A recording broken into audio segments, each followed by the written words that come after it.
Trabajo, los mexicanos y los latinos son flojos. Hola, soy Esteban, bienvenidos en mi presentación sobre el trabajo, donde les voy a enseñar por qué los mexicanos y los latinos son flojos.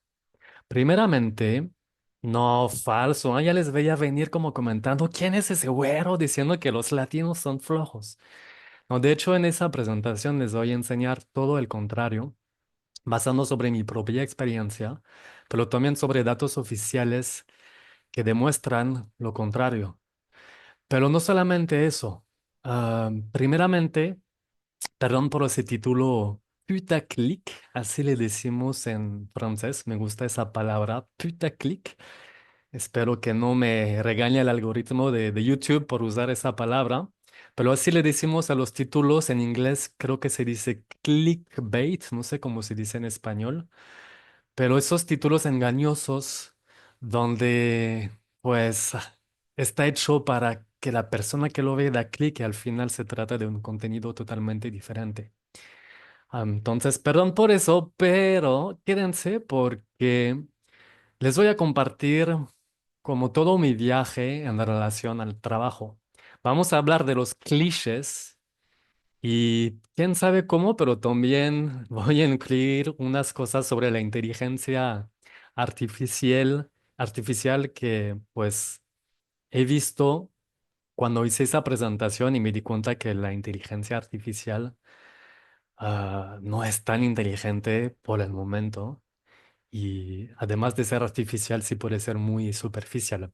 Vamos a ver también algo de etimología. Por los que no saben de dónde viene la palabra trabajo, les va a explotar la mente cuando van a descubrir, pues, qué significa realmente trabajo en latín.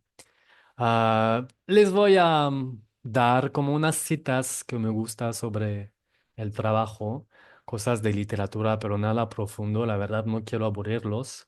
Y hay dos temas, dos conceptos muy interesantes que vienen de Asia.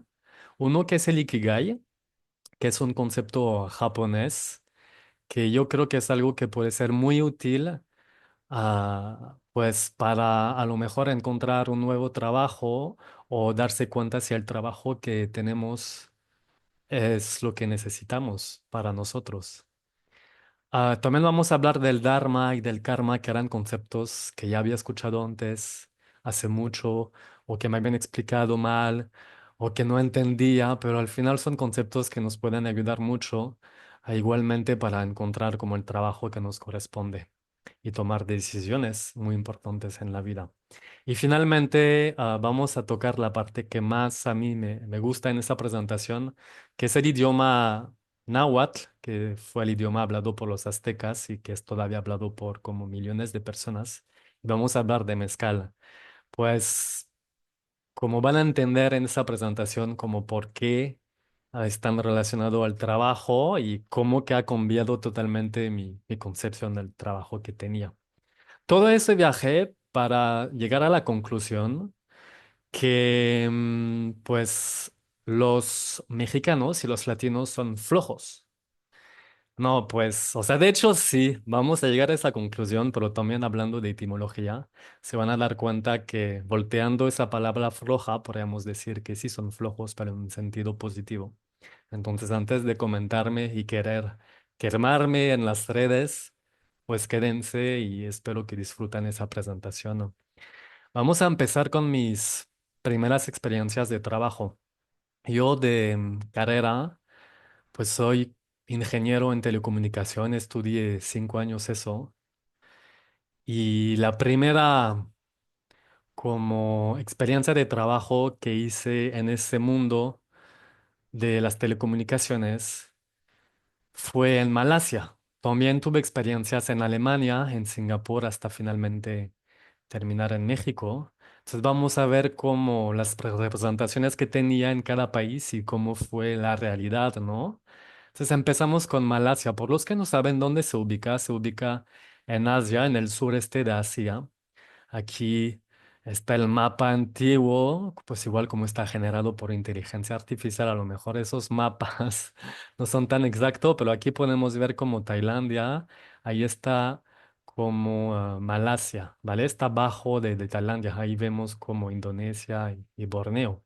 Entonces, cuando era joven, tenía como 18 años, por como cumplimientos de mi carrera, tenía que hacer una práctica de 3 meses en el extranjero, como pues sobre cosas de telecomunicación. Entonces yo como que ya me estaba aburriendo en lo que hacía, pero igual no sé por qué como que me quería quedar en esa escuela. Pues dije, no, o sea, quiero irme en un país así muy raro. Entonces mandé como 200 emails en muchos países diferentes de todos los continentes y me contestó un jefe de laboratorio que tenía un nombre chino, que de hecho no sabía cuál era su apellido, cuál era su nombre. Y me dijo, sí, aquí te esperamos en el laboratorio Nokia de la ciudad Cyberjaya en Malasia. Y me mandó como el tema que era como hablar de la red 802.11, algo así. Yo creo que era la red Wi-Fi, ya ni me acuerdo, tiene tanto tiempo que no practico eso. Pero al final ni sabía dónde era Malasia. Y le dije, sí, voy. Y pues así es como me aceptaron en el laboratorio Nokia de una universidad, la Multimedia Universidad, de una ciudad como que era la Silicon Valley de Malasia, que era una ciudad construida totalmente desde cero como las antiguas palmeras que había antes. Y ahí construyeron una ciudad con todas las más grandes empresas de tecnología y hasta universidades y me aceptaron ahí. Entonces dije, sí, voy. Y ahí como me estuve preguntando mil cosas, o sea, a ver qué idioma hablan allá, cuál es la cultura de allá, ¿no? Y empecé a ver que pues había 60 como por ciento de malays y que era como la gente como originaria de allá, como parecidos a los de Indonesia, pero que también había 30% de descendientes como de chinos y pues me di cuenta que iba a tener a trabajar con gente en el laboratorio que la mayoría era descendiente de chinos. Entonces yo con mis clichés a los 18 años, así dije, no, a ver, ¿en qué me metí así los chinos? O sea, tienen la fama de trabajar mucho. Y pues ahí llegué allá con mucho estrés y al final cuando llegué al laboratorio, pues no era la expectativa que tenía, pero era esa. El jefe del laboratorio se la pasaba jugando con un helicóptero como arriba de nosotros. O sea, y los otros que estaban allí éramos como 4 estudiantes, como investigadores, trabajando sobre las redes Wi-Fi en ese momento. La mayoría se la pasaba como compartiendo como emojis. Había una o dos personas muy serias que sí sabían mucho, que hacían muchos cálculos, pero al final, no sé, llegué en un ambiente laboral como muy, muy, muy relajado. Podría hablar de como horas de Malasia, pero mi segunda experiencia fue unos años después, como que 3 años después, yo creo, en la Fachschule de Leipzig, como la escuela de ingeniero, el laboratorio de fibra óptica de esa época era de parte de Telecom Móvil, Deutsche Telekom. Y pues ahí mi expectativa era, no, los alemanes, así como muy serios y así como orando. Y cuando llegué, pues sí, así eran, muy serios y trabajando y todo el tiempo. Y me aburría mucho yo con mi cultura francesa.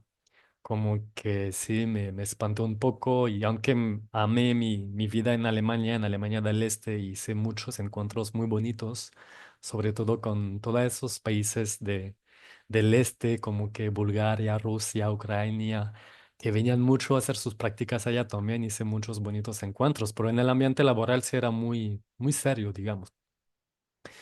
Y antes de ir a México, pues ya como diplomado, recibí mi diploma, llegué al final de mis 5 años de carrera. Me contrató la empresa de telecomunicación Orange y me mandaron a Singapur. Y otra vez, no, Singapur es un país muy exitoso porque trabajan mucho y allá sí es como 90% de gente descendente de China. No es como Malasia, que es más relajado.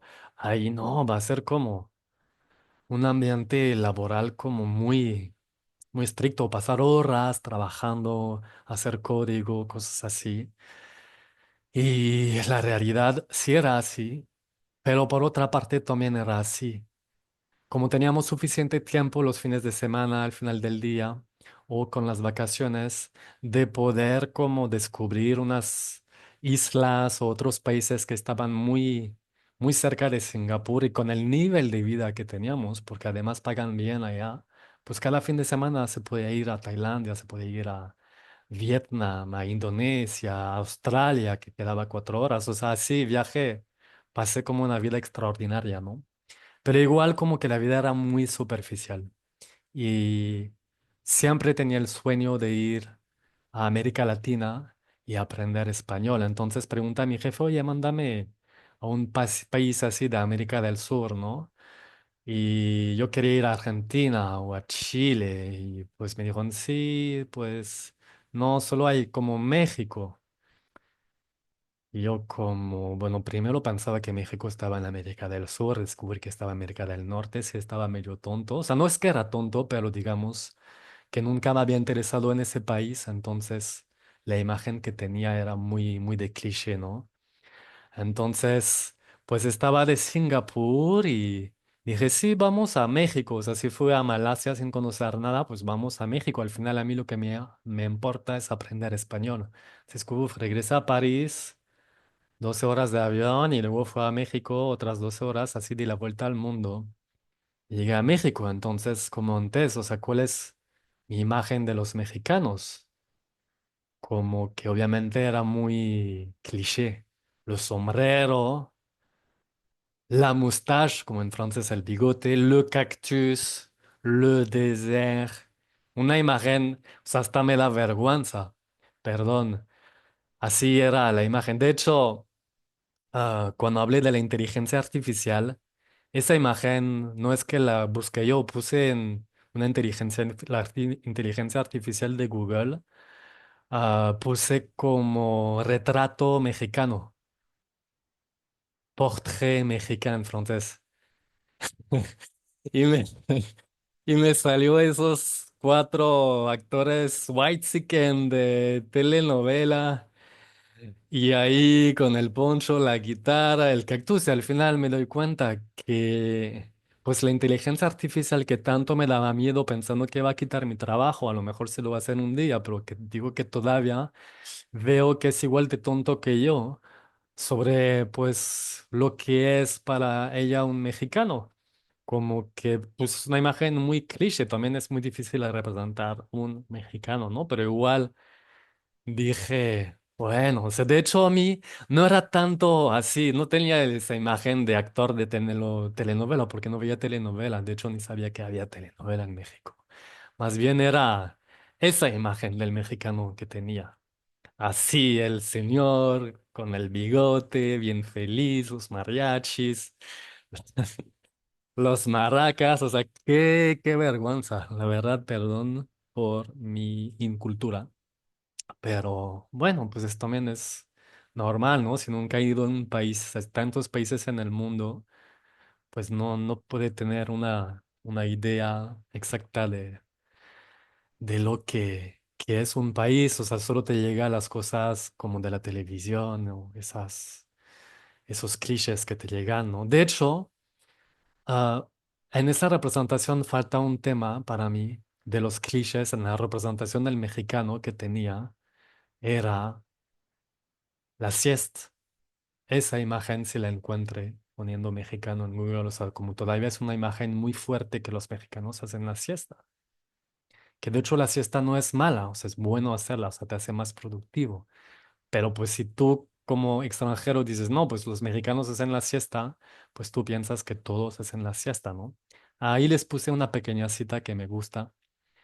Ah, Je fais toujours une petite sieste avant d'aller me coucher. En español, siempre me echo una siestita antes de acostarme. Es una cita de este señor que tiene cara de caca y nombre de caca. Se llama W. C. Fields. Pues es un cómico estadounidense que pues no se ha producido muchas así citas famosas y esa una de esas que me gusta. Pero bueno, entonces cuando llegué en México a trabajar, de hecho en la misma empresa de Singapur, entonces es la misma cultura de empresa, pues mi expectativa era esa y la realidad era esa. Mexicanos haciendo la siesta frente a la computadora. No, obviamente no. La realidad era, pues, no, pues es una oficina normal, ¿no? La gente seria y trabajando atrás de su computadora. Eso fue la realidad que tenía. Pero algo que me choqueó muy rápidamente es cuando empecé a hablar con los mexicanos del tema de, pues, como las vacaciones y el tiempo laboral y eso. Y cuando me dijeron, no, que solo tenemos 6 días de vacaciones al año. Dije, ¿cómo? Si en Francia tenemos como 5 semanas y que el horario laboral por semana oficialmente es de 35 horas. En empresas, pues a veces es necesario que trabajas más de 35 horas. Trabajamos 40, 45, pero al final la empresa te lo da de días de vacaciones. O sea, todo al final se recupera. Entonces dije, no, pues ¿qué onda con ese cliché que los latinos, que los mexicanos son flojos? Si al final trabajan mucho más que los otros países de la poca experiencia que tuve, que es en Alemania, Malasia, Singapur, ellos tienen más vacaciones, trabajan menos. Entonces dije, pues, ¿sería nada más mi sentimiento o no? Pues si nos damos cuenta, eso es un dato de Forbes, de la página Statista, que elabora muchísimas como estadísticas, y esas son las oficiales de aquí. De hecho, no se ve mucho por mi Opla. México es el número uno de horas trabajadas cada año por trabajador. Esos son datos del 2015. Número uno, México. Felicidades. O sea, entonces ahora se me hace una locura que hay una tan grande diferencia entre, por ejemplo, México y Alemania, casi el doble.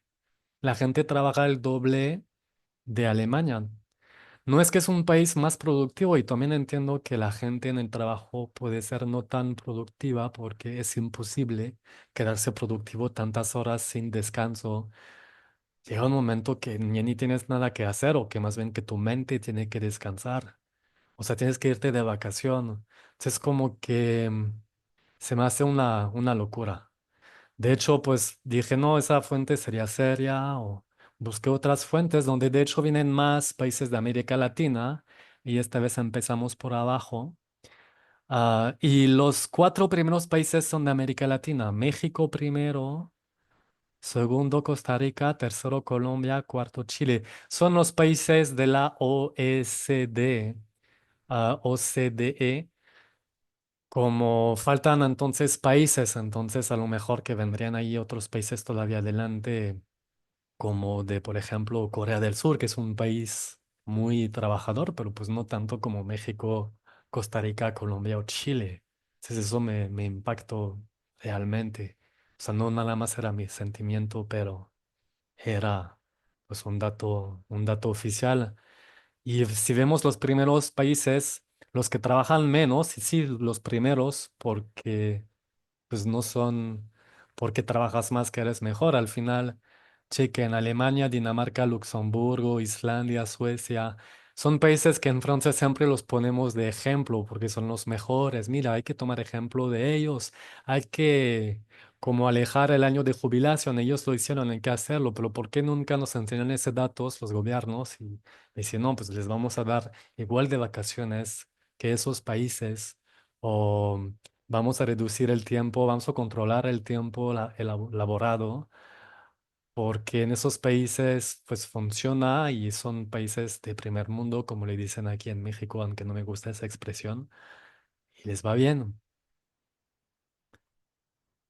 Entonces, esa cosa pues me ha hecho pensar, o sea, ¿qué es el trabajo?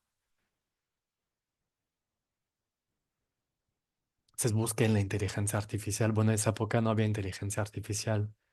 Ahí me pone una persona bien feliz trabajando atrás de su computadora, ahí con su cafecito. Pues yo, en mi trabajo de ingeniero en telecomunicación era más así. Bueno, no tanto con ese pelo así tan guapo, como, pero así estaba aburrido. Bueno, no siempre era así, también como que podría ser así. Eso fue un día que era la Copa del Mundo, en cual había un partido de México contra Francia, y había apostado con ese señor de que habíamos apostado. De hecho, no tenía mucha fe en el equipo de Francia ese año, tenía más fe el equipo mexicano, pero dije para integrarme. Los dos apostamos como nuestro pelo. Esa época ahora no tengo mucho, pero sí tenía más pelos. Y dijimos, bueno, si México pierde, tú te quitas el pelo. Y, o sea, nos rapamos. Y si Francia pierde, yo me rapo. Y durante una semana, como que te pones la playera de México. Entonces yo iba así muy formal, pues que porque Francia perdió. Hasta los compañeros de trabajos así bien manchados vinieron conmigo a la peluquera, me raparon. La verdad siempre tenía como ese sueño, no ese sueño, pero esa idea loca de un día raparme, quería ver lo que se sentía, entonces no es algo que me forzaron a hacer, o sea, yo lo hacía como feliz. Y fue un día muy divertido porque de hecho cuando México ganó contra Francia, así fue en la Ciudad de México, me mandaron o sea, yo con otros amigos, hacía correr, así estaba corriendo como en el Ángel. Y como el portero de esa época, o sea, no tenía pelo, así como todos me como levantaron y decían, conejo, conejo, que creo que era el apodo del portero de esa época. Y mi amiga me decía, cállate, o sea, no hablas francés, o sea, no tienen que ver que eres francés. Pero bueno, o sea, mi trabajo era aburrido, pero también había momentos felices, porque pues si uno busca la forma también de divertirse, pero eso no es tal cual el trabajo, o sea, tal cual cuando tenía que hacer mi trabajo me causaba como aburrimiento, cuando tenía nada que hacer, o me causaba mucho estrés cuando tenía muchas cosas que hacer, o hasta me sentía inútil, porque yo estudié telecomunicación porque de niño con mi papá me acuerdo, o sea, no me va a ser mucho joven eso, pero me acuerdo cuando descubrimos el internet y que por primera vez hablemos por chat por una persona de Estados Unidos y mi papá me decía, no, seguramente es algo falso. O sea, estábamos hablando con alguien de Estados Unidos y me decía, pregúntale de qué ciudad es. O sea, si te dice que es de Washington o de Nueva York, que eran las únicas dos ciudades que conocíamos con Los Ángeles, yo creo, seguramente es falso, pero si te contesta que viene de un pueblito, sí, a lo mejor es verdad. Y si es en lo que soy de tal pueblo en Estados Unidos y nosotros no. Y me sentí tan conectado con el mundo y dije, no, pues de grande voy a estudiar las telecomunicaciones porque vamos a unir la gente así muy poético, muy viajero, ¿no? O sea, vamos a unir la gente y al final, más el tiempo avanzaba y más me di cuenta que estaba haciendo todo el contrario. O sea, mi trabajo, en lugar de conectar a la gente, sentía que desconectaba a la gente, todos con el celular. Incluso yo hasta la fecha estoy muy adicto al celular, ¿no? Entonces, pues aburrimiento, estrés, sentirse inútil. Cuando descubrí la etimología de trabajo, ahí les puse las tres palabras travai en francés, trabajo en español, hasta busqué en italiano lavoro, no sé cómo se pronuncia la V en italiano, no hablo italiano, pero entonces la etimología viene del latín tripaliare, del verbo tripaliare. ¿Qué significa tripaliare? Significa torturar. O sea, es muy loco que trabajar literal significa torturar. Y esa misma palabra creo que falta tripli, no, creo que hay un problema, a lo mejor soy disléxico, me estoy dando cuenta, tripaliaria, quizá hay un error ahí, pero esa misma palabra viene de la palabra tripalium. Es así, estoy seguro que es buena. ¿Qué es el tripalium? Es un instrumento de tortura. Uno dice que, pues, porque se saca las tripas, ¿no? Tripalium, pero más bien la etimología más correcta sería de tripalium, como tres palos, que era un instrumento con tres palos así afilados para torturar a la gente. Esa etimología, aunque está como todavía en debate, es una de las más como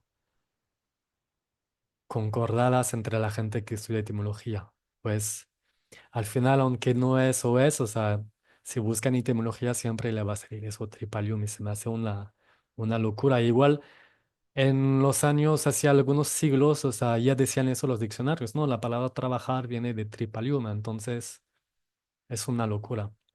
Y lavoro viene de la palabra labor, que significa la pena, el sufrimiento.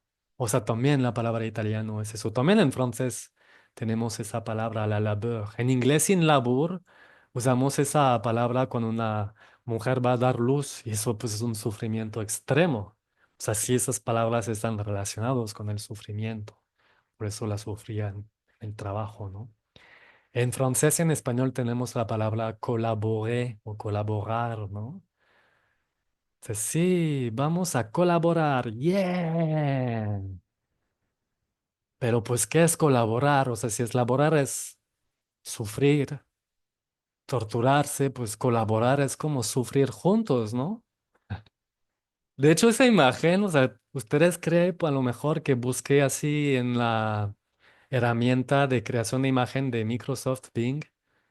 Como que puse colaborar y me salió esa imagen. No, ¿saben qué puse en la herramienta? Puse sufrir juntos. Ahí está. Microsoft Bing, sufrir juntos y me salió esas imágenes de gente bien feliz. Sí, vamos a sufrir juntos, vamos a colaborar, vamos a trabajar para sufrir. Ay, ay, ay, ay, ay. Pero bueno, pues luego todo es relativo, ¿no? O sea, digo, no, pues sí la sufría en el trabajo y no hay que echar de al lado como lo que es el trabajo en oficina, o sí estamos sentados, sí nos puede generar como mucho estrés, mucho, es un sufrimiento loco, o sea, la gente que ahí está laborando, trabajando, sufriendo muchas horas en el trabajo es un sufrimiento. Y no me gusta comparar, pero también luego, de mi punto de vista, pues veía a la gente también trabajando en obras y decía, pues también es otro sufrimiento, un sufrimiento más físico, ¿no? Si un día van a París, les recomiendo ir al Musée d'Orsay, ahí está. Como si no tienen tanto tiempo, porque por ejemplo muchos van al Museo del Louvre, que es un museo gigante, yo creo que se necesita días para visitarlo. El Museo d'Orsay lo pueden visitar en 3 horas. Si les gusta el impresionismo, les va a gustar porque hay muchas pinturas de impresionismo. Y la que más me gusta es esa. Como fui 2 veces en ese museo y siempre es la que más me impactó. Nada más por el punto estético. Esa imagen no, como pone en valor, no respeta tanto a la obra original. O sea, les recomiendo ir al museo para verla porque me impactó como que siempre que la veo sentía que estaba en la misma sala con esas personas trabajando. Se llama Les Raboteurs de Parquet, la verdad no sé cómo se dice en español, pues están en, como en el piso 3 personas trabajando y luego descubrí, pues es una obra de Gustave Caillebotte, que no es nada más una obra que tiene un sentido en la historia del arte porque es bonita, pero porque también era de las primeras veces que se representaba el proletariado, la gente trabajando en las ciudades. Y pues les recomiendo ir. Les puse aquí una cita de Voltaire, un filósofo francés. Le travail éloigne de nous 3 grands mots, l'ennui, le vice et le besoin. Si lo traducimos, el trabajo aleja de nosotros 3 grandes malos, el aburrimiento, el vicio y la necesidad. Pues si no todo es malo en el trabajo, o sea, tampoco hay que decir, no, pues hay que echarnos de flojos. O sea, eso sí, o sea, nos puede sacar del aburrimiento, del vicio, de la necesidad. Les puse esa cita porque también pues de hecho esa cita está sacada de un libro, el primer libro que me ha gustado en mi vida. Cuando tenía 16 años nos hicieron leer el libro de Candide, Candide l'Optimisme. Es la historia de un joven como de, no sé, a lo mejor 18 años. Vive en un castillo que pertenece a un dueño y por estar coqueteando con la hija del dueño, pues ese señor, ese dueño del castillo, ese barón, lo echa del castillo y ahí empieza una vida totalmente nueva para él. O sea, literalmente está en la calle, ¿no? Entonces, un mundo de sueños viniendo en el castillo, enamorado de esa chica que se llama Cunégonde. pues lo lleva a muchísimas aventuras, o sea, está abandonado, luego lo reclutan como una armada para ir a la guerra, lo lesionan, va en Lisboa, hay un terremoto, luego otra vez el Pacífico, como hay una tormenta, pierde amigos, amigos de él que se mueren, está enfermo, o sea, le pasan muchísimas cosas malas y siempre hay personas alrededor de él que le dan consejos sobre el optimismo, el pesimismo, que le está tratando de enseñar muchísimas cosas de la vida. Y como, no sé si es la última frase, pero una de las últimas frases del libro, cuando ahí está como al final de todas esas aventuras donde le pasan muchísimas cosas locas y malas y feas, como que sus amigos le dicen muchas cosas de filosofía, bla, bla, bla, bla, bla, bla, bla, y dice, sí, vale, sí, cállate, pero bueno, il faut cultiver son jardin, hay que cultivar su jardín.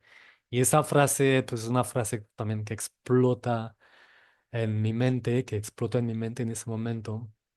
Primero no la entendí, pues dije, la ponemos como pues tomar como el sentido primero, pues hay que cultivar su jardín y de hecho sí está bueno, o sea, hay que estar en el campo, pues hacer crecer sus frutas, sus verduras, sus cereales y de eso hay que vivir y eso es totalmente válido también y me gustó ese sentido, pero también lo podríamos entender de que hay que cultivar su jardín, hay que cultivar en lo que somos buenos y dedicarse a eso. Il faut cultiver son jardin. Y de hecho, pues después todas esas aventuras que a mí me ha pasado también, bueno, viví terremotos, tormentas, cosas como todas las personas en el mundo, o sea, como por suerte no me ha pasado cosas demasiado malas, pero pues cada uno por bajos y altos. Y pues decidí como dejar mi carrera de ingeniero y hice como muchísimos trabajos diferentes. Un día podría hacer otro video de eso. Y ahora soy maestro de francés y me encanta ese trabajo. Me lo amo. De hecho, tengo un canal de YouTube, si lo buscan, Francés con Steph. Tengo como videos para aprender francés desde cero. Lo pueden echar un vistazo. Pero pues como que eso me ayudó. Siguiendo con la literatura, hace no tanto tiempo hablando de haiku, pues ya es muy famoso, no creo que hago descubrir eso a la gente, pero yo no soy fan de poesía, pero los haiku me gusta, para mí es como el Twitter de la poesía, expresar una idea en pocas palabras, literalmente en como 17 sílabas, como en 5 7 5 sílabas. Les puse una, pues es un arte como japonesa. El otoño comienza cada día un trabajo dibujar flores. Le puse uno de un autor mexicano. El mundo cabe en 17 sílabas, tú en esta choza. Seguimos en Japón con el Ikigai. Este concepto a mí no me ayudó personalmente porque ya era maestro de francés y ya me había dado cuenta que era realmente lo que quería hacer en la vida. Pero cuando descubrí eso dije, pues eso a lo mejor es algo que me hubiera podido ayudar y igual me conforto en la idea que lo que estaba haciendo era lo que realmente tenía que hacer. Para resumirlo, son cuatro círculos. O sea, ¿qué hay que hacer en la vida? Hacer algo que amas, en lo que eres bueno, por lo que te pueden pagar, lo que necesita el mundo. Si logras hacer una actividad que junta como esas esos cuatro círculos significa que ya encontraste tu Ikigai. Y sí, pues yo como maestro de francés es algo que ama, es algo en lo que soy bueno y eso, pues cuando haces algo que amas, pues es muy fácil ser bueno en eso porque lo haces sin sufrimiento, justamente. Me pueden pagar con eso y es algo que necesita el mundo, no que todo el mundo necesita maestro de francés, pero pues hay gente que quiere aprender francés. Entonces, piensan ustedes en su trabajo y a ver dónde se encuentran. A lo mejor no cumplen como todos esos círculos, nada más cumplen dos. Y en ese caso podría ser una pasión, una profesión, una vocación o una misión. O a lo mejor cumplan tres, por ejemplo, si cumplan esos tres, lo que aman, en lo que eran bueno, en lo que te pueden pagar, eso les va a procurar satisfacción, pero sentimiento de inutilidad. Entonces, pues ahí pueden buscar ver dónde pueden mejorar, ¿no? De hecho, tres es mucho. Si no, si cumplen esos tres círculos de abajo, les va a dar una sensación como confortable, pero sensación de vacío.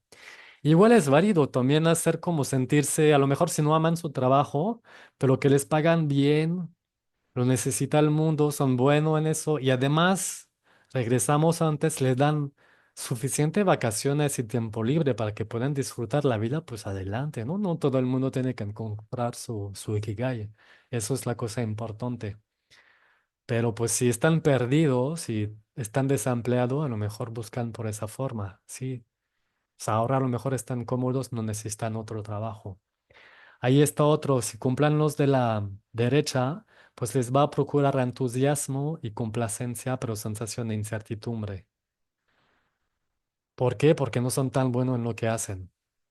Y al final, si cumplan los tres círculos como de lo que aman, lo que necesita el mundo, algo por lo que te pueden pagar, les va a procurar goce y sentido de realización, pero sin riqueza, pues sí, porque no te van a pagar, perdón, los tres círculos de arriba, o sea, en eso no te van a pagar.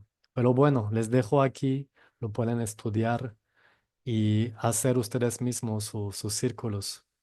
A mí lo que me ayudó fue como el Dharma y el Karma. ¿Qué es el Dharma? Significa propósito de la vida. Muchas veces había escuchado de Dharma y no sabía qué era el propósito de la vida. Entonces, ¿en qué consiste? Pues dice que cada uno en el mundo tiene un talento. Tienen que encontrarlo. O sea, puede ser como pues dar clases de francés, puede ser ingeniero en telecomunicaciones. A mí no era mi talento, pero pues tengo mis amigos de la universidad, son su talento, les va muy bien en eso. Pero puede ser construir casa, puede ser cocinar, puede ser cantar, puede ser futbolista, puede ser hacer película, puede ser arquitecto. O sea, tienen que encontrar su talento y preguntarse como, ya me perdí. O sea, ¿en qué puede ser útil? ¿Cómo pueden ser útil para ti y para los demás? Y eso es encontrando como pues su talento y cumpliendo su dharma.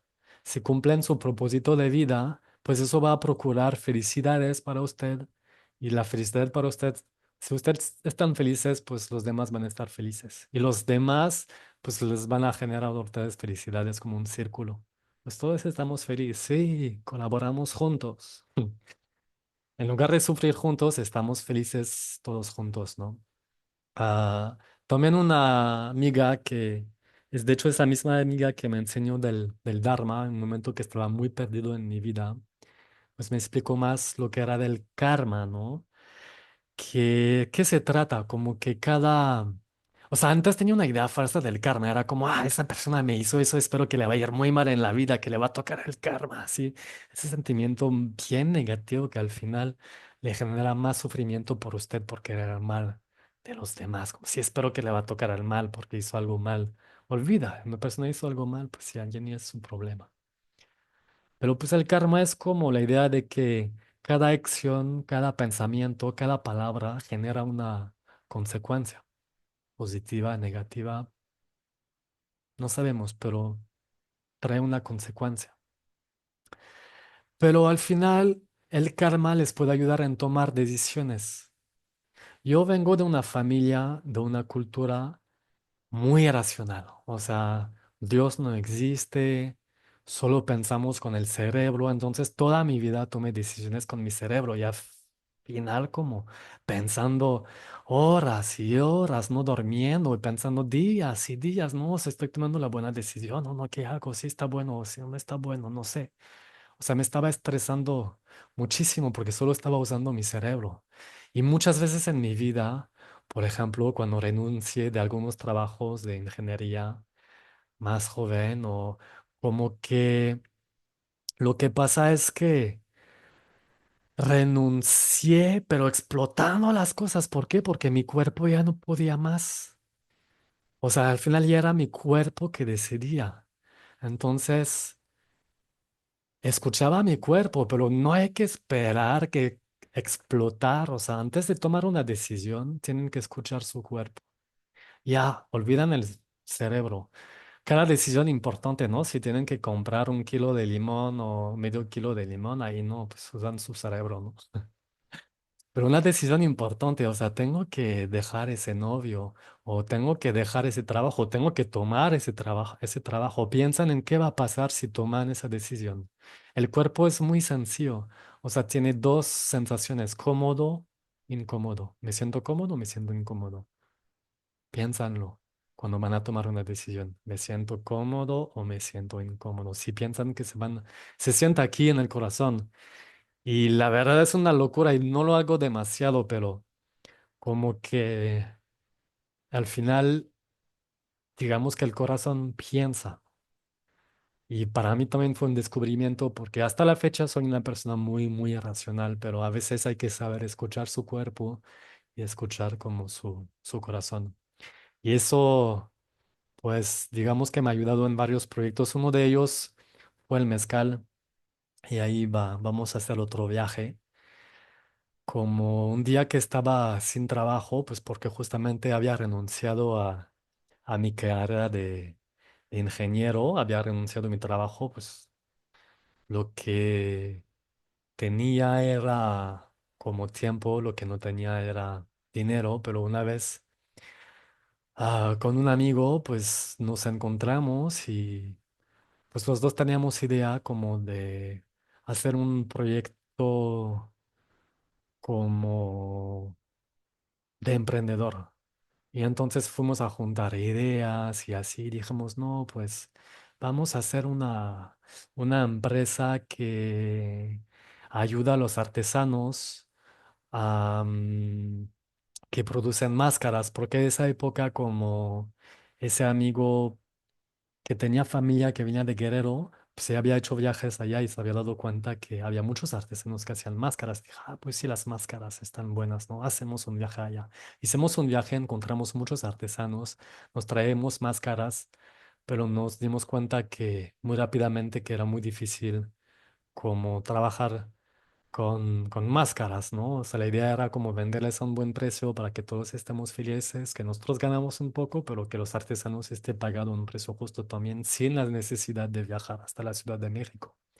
Pero no funcionó. Pero en uno de esos viajes, como que me habían dado de probar algo, que era una botella disfrazada con máscaras y así, y lo probé y dije, ¿qué es eso? Me dijeron, es mezcal. Ya había probado un mezcal, pero no de esa región. Y dije, no, ese mezcal es buenísimo. Es cuando dije a mi amigo, oye, pues yo creo que ahí tenemos algo que hacer, algo con el mezcal.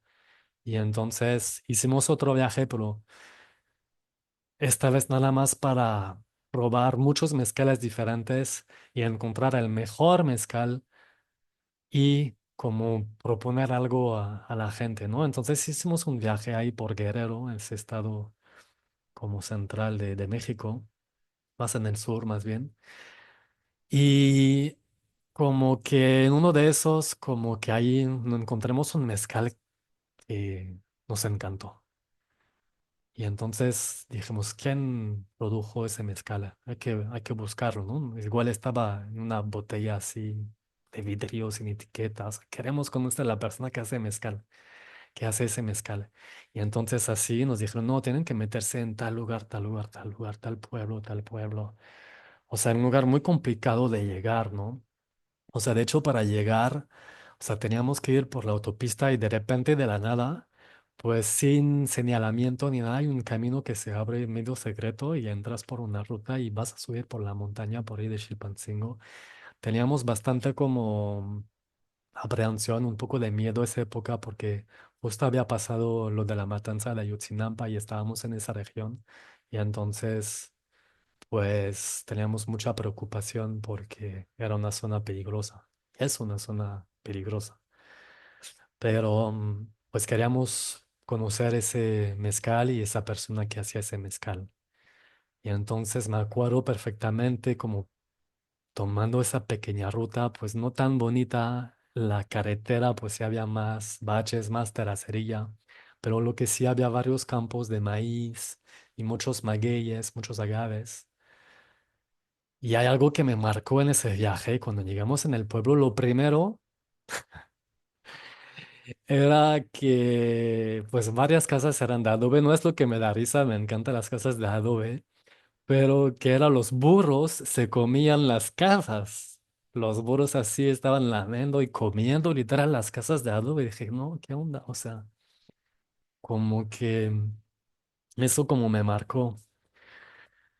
Y llegando en el pueblo, nos encontramos con la familia que producía el mezcal y me acuerdo que había el maestro, don Nino, había su esposa, había varios de sus hijos, varios familiares y estábamos como todos, no, pues usted ha hecho el mezcal y no sé qué. El maestro mezcalero se quedaba así en silencio, no hablaba. Los que hablaban eran man, las hijas, los hijos, la esposa que hablaban como bastante, ¿no? Y luego... Lo que sí se me hizo que el pueblo era mágico es que las personas hablaban náhuatl. Y en esa época, como tomaba clases de náhuatl, dije, no, o sea, no puedo creer que hablan náhuatl así en ese pueblo. Y luego como que eso nos ayudó también a como romper el hielo, porque pues yo ya empezaba como, yo sé palabras de náhuatl, ¿no? Y como les decía, no, pues aguacate se dice aguacatl, ¿no? O sea, quería probar si las cosas que había aprendido, que me había enseñado mi maestro Elif, descansa en paz, como si eran cierto, o si más bien me acordaba, ¿no? Aguacatl, como si es aguacate. Casa, si es cali. Piedra, es que sí hace como tantos años que no tomé clases. Creo que es tetl. Me corrigen en los comentarios si me equivoco. Maíz, elotl. O sea, sí, sí, así se dice en el pueblo. Ah, como cerro, como tepetl, montaña tepetl. Agave se dice metl. Sí, cierto. O sea, como que...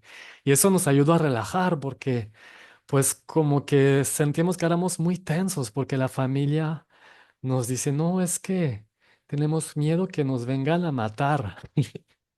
Y yo como estaba así, no, pues yo tengo miedo que me van a matar a mí. Y fue un encuentro pues bonito y también como que com- de mucho compartir. Entonces después de las palabras dije, no, yo sé contar. Y me gusta contar en náhuatl porque se cuenta como en francés. O sea, en náhuatl igual, los que hablan náhuatl corrígenme, pero según yo. Es como C. No, creo que ya empezó mal. Creo que es. No, sí, C, Ome, Yeyi para el 3, Naui el 4, Macuili el 5. Y luego es como Chicuese, Chicueme, o sea, como 5 más uno. Chicome, 5 más 2. Chicueyi, 5 más 3. Chiconaui, Mactacli, algo así que se pronuncia, perdona, ya no hablo náhuatl, o sea, son las poquitas cosas que me acuerdo. En Francia decimos como la culture, c'est comme la confiture. La cultura es como la mermelada, o sea, los que menos tienen, o sea, les gustan, o sea, tienes que expandirla. Pero pues es de lo poco de náhuatl que me acuerdo. Pero ¿por qué se cuenta como en francés? Porque, por ejemplo, bueno, el 15 es Castori y el 20 es Powali. O sea, como el 5 de la etimología es como el puño. O sea, como contamos con 5. El Sempowali es como el cuerpo entero. ¿Por qué? Porque el cuerpo tiene 20 dedos. Ahí es como una cifra que en náhuatl es 98. Nawi, Powali, Cashtoli, Omyeyi. Ahora, Powali, igual la pronunciación, perdona, me corrigen, pero la estructura es como el francés, como 4 veces 20, o sea, hacemos matemáticas, más 15 más 3 98. En francés lo mismo, para decir parecido, no tal cual lo mismo, pero parecido. 98 decimos 98, 98, que es literal como 4 veces 20 más 10 más 8. Como, pues también hacemos multiplicaciones. ¿Por qué? Porque la base Es como de 20 o de 5 en lugar de ser de 10, de contar con 10 dedos o con 5 si contamos con los dedos del pie o de las manos. Pero bueno, vamos a regresar al trabajo, ¿ah? No estamos haciendo una clase de náhuatl. Entonces, como sí, yo sé contar y así yo bien orgulloso. Y nehuatl y tehuatl y yehuatl, como nehuatl yo y tehuatl tú y yehuatl y ya empezó con mis frases. Nemo toca como Stephen, como Esteban, Nemo toca Esteban, Nishanti Ompa, México. Y los demás ya ni me acuerdo, la verdad. Pero ya probando mis frases y me doy cuenta que sí me entienden, aunque hablan otro variante de náhuatl. O sea, las palabras como básicas, lo que eran los números y los, aunque muchas veces contaban en español, pero lo de la cultura, de la agricultura, de las frutas, verduras, todo eso era lo mismo. Y dije, wow, o sea, qué bien, ¿no?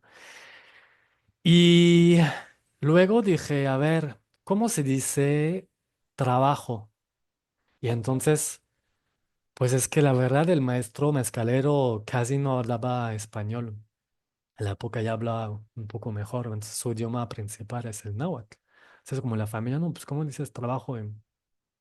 Pero ¿cómo? O sea, es una palabra como fácil, ¿no? ¿Cómo dices trabajo? Y ya lo dejamos porque era el primer encuentro. Lo pregunté dos, tres veces y no supieron cómo decírmelo en náhuatl. Porque yo sé que en náhuatl, cuando me lo enseñaron, era nitequiti, como yo trabajo. De hecho, aquí en Oaxaca, donde vivo ahora, como el tequio es el trabajo comunitario, ¿no? El tequio, entonces trabajo nitequiti. No, pues yo decía, así se dice nitequiti, ¿no? Y yo veía que el maestro no me entendía. Y dije, bueno, pues el lino así me quedaba así, ¿no? Pues, ¿qué dice ese señor? Pues luego, como tiempo después, desarrollamos el proyecto. Eso es otra historia, no la voy a contar.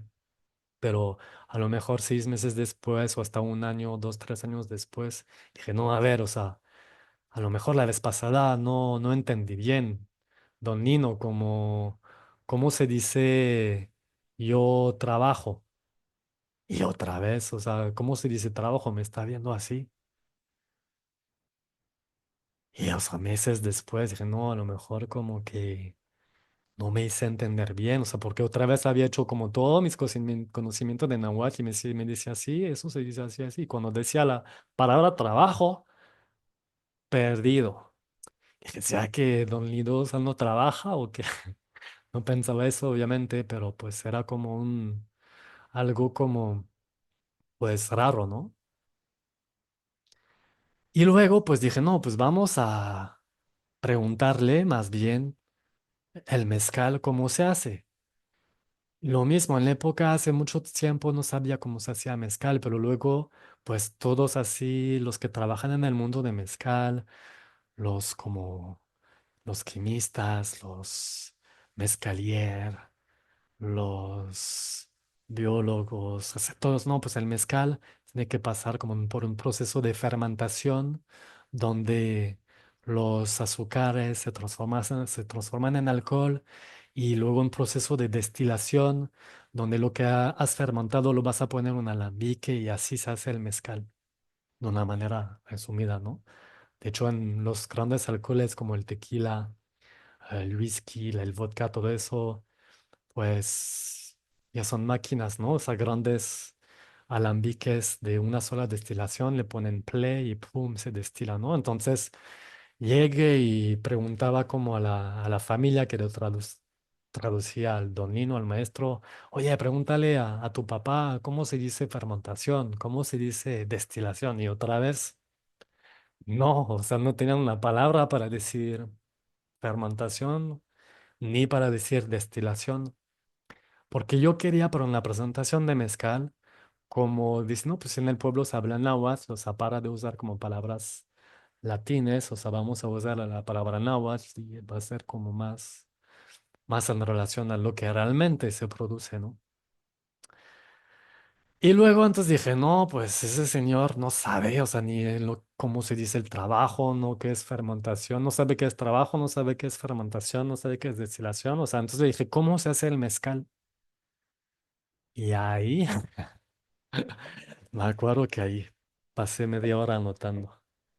O sea, ya nos habían enseñado cómo se hace el mezcal, pero me acuerdo que, pues, junto con uno de sus hijos, o sea, empezó a hacer una lista de 15, 20 verbos en náhuatl para todo el proceso de hacer mezcal.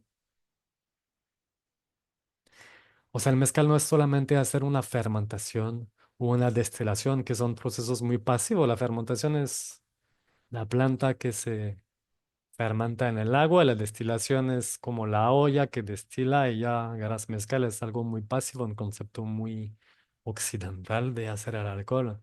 Pues no, o sea, para hacer el mezcal me dice, no, o sea, tienes que ir al campo a cortar el agave, tienes que sacar el agave, tienes que como transportar el agave, tienes que limpiar el horno, un horno enorme de tierra y eso es un trabajo de un día entero. Tienes que poner como las piedras, poner la línea y para cada esa acción tiene un verbo. Tienes que poner las pencas, tienes que recubrirlo como de tierra, tienes que o sea, no había ningún verbo pasivo, todo eran verbos activos. Y para la fermentación no era como, no, pues si ahora vamos a fermentar o se fermenta la cosa. No, era como, vamos a traer el agua, vamos a llenar el agua, vamos a meter eso en el tanque de madera donde se fermenta, vamos luego a retirar el tanque. Y nada más hice una de esas etapas de los 20 que hay. Y me cansé, o sea, sudé muchísimo, muchísimo. Y era la etapa más fácil, que era sacar el bagazo como el agave ya fermentado, sacarlo para ya luego ponerlo, o sea, sacarlo del tanque de fermentación hasta la olla de destilación. Y igual para la destilación, pues son pequeños alambiques, tienes que quedarte cerca del fuego. Es cuando dije, no manches, o sea, pues no tiene una palabra para decir yo trabajo, pero tiene 20 para describir su trabajo y dice eso es el trabajo. Y de hecho mi pregunta estaba mal, no es como cómo se hace el mezcal, es cómo haces el mezcal, porque haces el mezcal, no es que el mezcal se hace solo. Pero pues es lo que quería venir. Todo eso para que fluya el mezcal, ¿no? Todo eso para que llena nuestra botella y que podemos gozar de un pequeño mezcal. Por eso el mezcal es caro. Y tiene que ser caro porque es un trabajo muy grande de la planta y del hombre. Otro día haré una presentación del mezcal más detallado, pero quería regresar al inicio con la palabra flojo. ¿Ves que les decía que los mexicanos y los latinos son flojos? Pues la palabra flojo viene del latín fluxus o fluxus, no sé cómo se pronuncia, que significa fluido. Y si hay una cosa que les puedo decir es que, aunque suena muy cliché otra vez, por lo general, los mexicanos sí fluyen. En Francia siempre somos estresados, en Europa somos más serios, pero sí siento que de mi experiencia, y por lo general, obviamente no todos, siento que la gente aquí fluye, ¿no? Entonces, sí llegamos a esa conclusión que los mexicanos y los latinos son flojos. Y por terminar, mi último slide, esta fue una enseñanza de mi primo que pues me acuerdo que los dos estábamos perdidos y así buscando como la felicidad y soluciones a nuestros problemas y me hizo esa comparación con el cayuco. No sé si han hecho cayuco. Yo había hecho del cayuco así con los dos ramos que tiene de los dos lados. En la imagen nada más tiene uno. Pero me dijo, pues en la vida no hay que ir a contracorriente. Yo durante una gran parte de mi vida me dejé llevar por el viento. Me ha ido muy bien. Pero pasas una edad y ya. Tienes que tomar decisiones, ¿no? Y tienes que tener un objetivo para saber dónde llegar. Entonces, lo que me ha pasado cuando decidí en esa etapa de mi vida de querer tomar decisiones, pues iba demasiado a contracorriente. Mi primo dijo, no, o sea, imagínate que la vida eres tú en un cayuco en un río, pues te lleva la corriente. No significa que, a ver, ¿dónde voy? O sea, y que te dejas así, haciendo la siesta y a ver dónde llego, ¿no? Pero pues si han hecho como cayucos, poniendo un ramo de un lado o del otro, sin hacer esfuerzo, o sea, sin remar, se llevan por la corriente, pues se van a poder dirigir. Y eso creo que se trata la vida, o sea, hay que tomarla como fluye, pero no ir a contra del corriente si van a tratar de ir atrás, o sea, no, pues quiero regresar con ese novio, con esa novia, no, o sea, quiero aferrarme a ese trabajo. se van a cansar y al final, pues el río va a seguir y pues ustedes tienen que seguir también. Lo que sí tienen que ver adelante y poner una mano a la derecha, una mano a la izquierda, tratar de dirigirse donde pueden. Pues fluyemos. Mi nombre es Esteban, como me conocen aquí en México, o Steph para los franceses. Síguenme en mi canal si les gustó, ponenme un comentario si no les gustó. Y les voy a poner el enlace de mi canal de francés también si les gusta, si quieren aprender francés. Francés con Steph. Adiós.